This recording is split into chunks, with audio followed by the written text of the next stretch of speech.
This is the book of Jeremiah 51 and 8. Babylon is suddenly fallen and destroyed.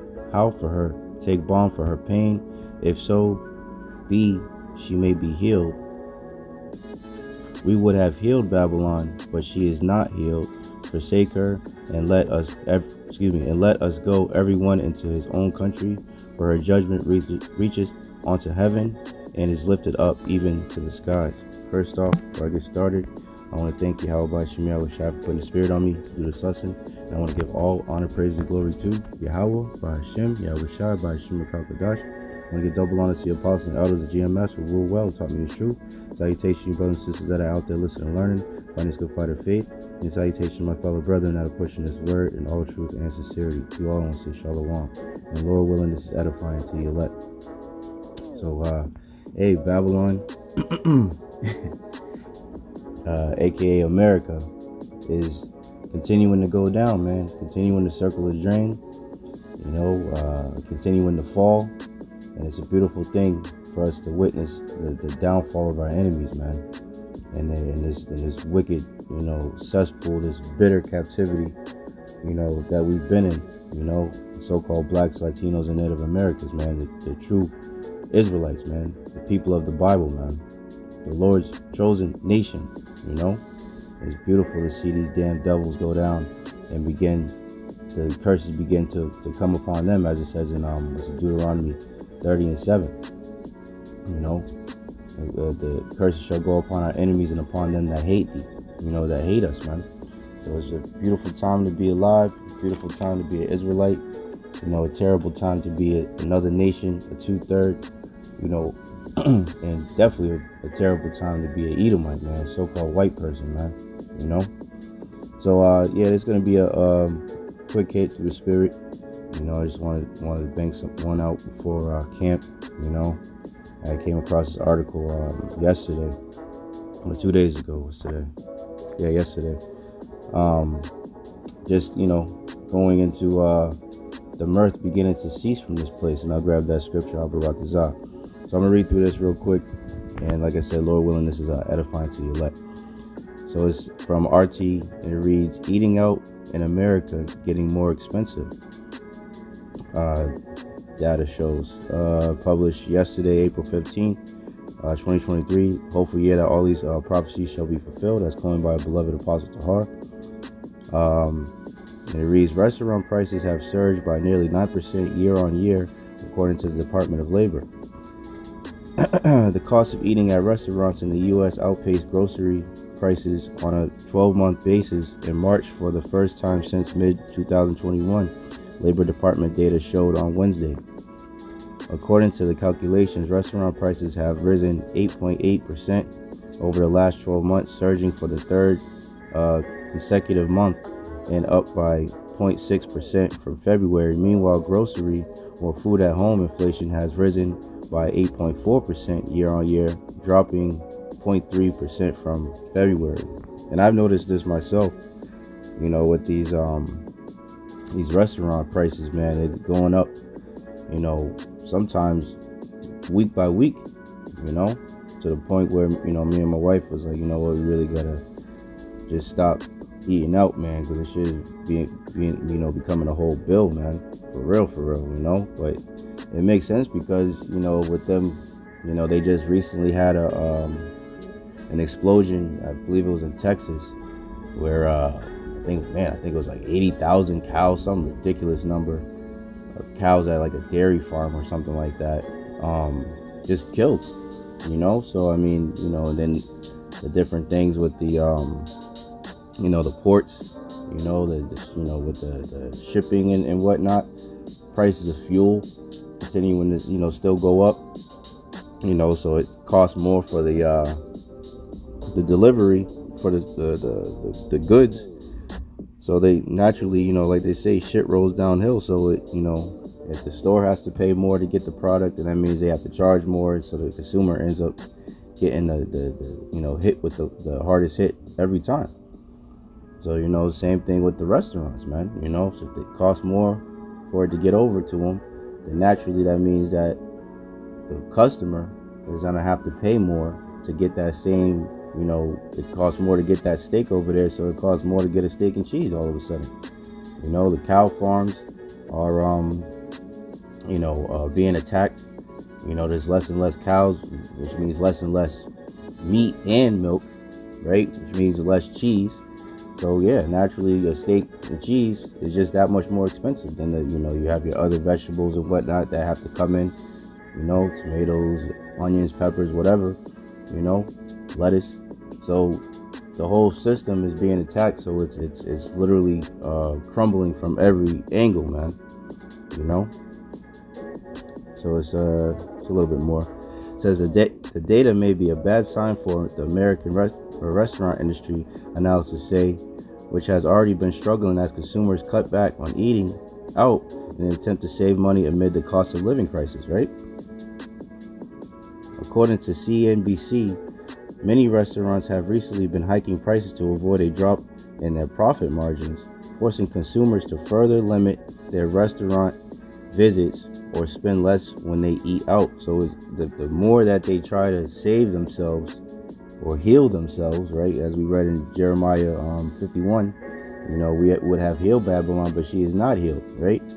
The more that they're trying to basically put a band-aid on it and raise prices so that they can still make their same profit that they were making, the more it's turning the customers off, because it's like, god damn, like, for example, like this restaurant, spot down the street, the sub shop, their small fry used to be about $5 something, maybe a year or so, something like that ago. Now it's damn near $7. So it's like, man, we ain't, what I'm saying, trying to eat, it's not like you're getting any more fries, the same amount of fries, but you're paying way more, man. So that, this is a domino effect, man. And it's only going to get worse. All praise the Yahawashi, man, because these punk ass, Edomites, these well-to-do ass Edomites and these other heathen, that were living on fucking Easy Street, these niggas are starting to suffer too, man. It says many restaurants have recently been hiking prices to avoid a drop in their profit margins, forcing consumers to further limit their restaurants' visits or spend less when they eat out.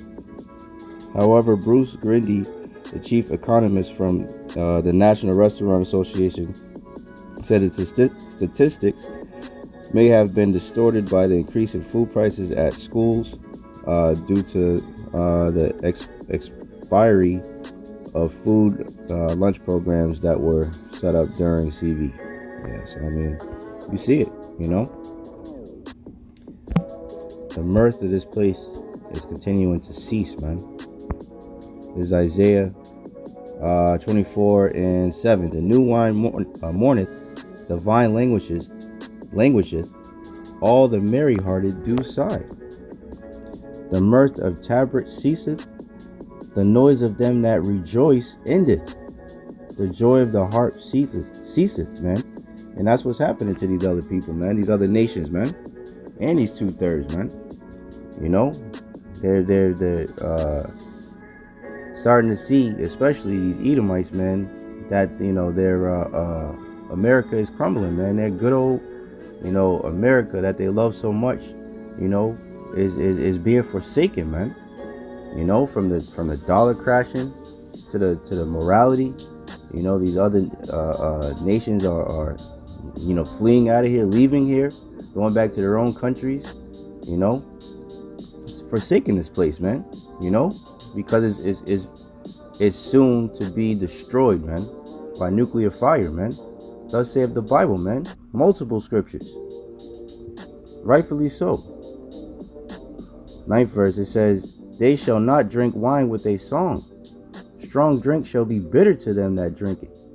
The city of confusion is broken down. Every house is shut up, that no man may enter, that may come in, And this is, these people are not, a lot of them aren't drinking to be merry. They're drinking to take away the sorrow, man, because they see that this place is through, man. They can see a lot of them, the ones that are being realistic about it, can see the writing on the wall, man. The projection for Babylon, aka America, is very grim, man. And the scriptures say that this is gonna happen, and this is happening right before our very eyes, man. Call Halal Yahawah Bahasham Yahawashi for that, man. You know, this place is fucking through, man. It says there is a crying for wine in the streets, all joy is darkened, the mirth of the land is gone, man. And that's what's, you know, that's what's coming to this place. Let me just get one more and then I'll wrap it up. Okay, let's get this one. 2 Ezra 8:50. For many great miseries shall be done to them that in the latter time shall dwell in the world, because they have walked in great pride, man. So these miseries are going to continue to be multiplied, man, because they have walked in great pride. And who is the proudest fucking nation on the planet? Esau, Edom, so-called white people, man. And fucking Moab, the damn Chinese, they're right behind them, man, because they think that they're gonna be the next superpower after Babylon falls. But as it says in let's get it real quick. What's that? Psalms 2.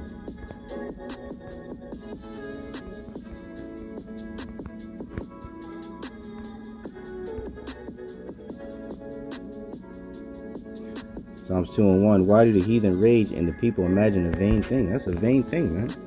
After Esau's queendom goes down, it's a nation, the kingdom of heaven, man, under Yahawah Bahasham Yahawashi, man, that will be ruling the world, man.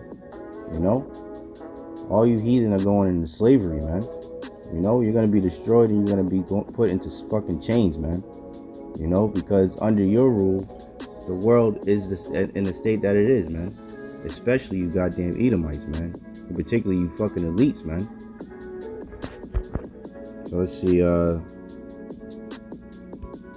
let's read these and then I'll wrap it up. This is Baruch 4:30. Take a good heart, O Jerusalem, right? So-called blacks, Latinos, and Native Americans, man.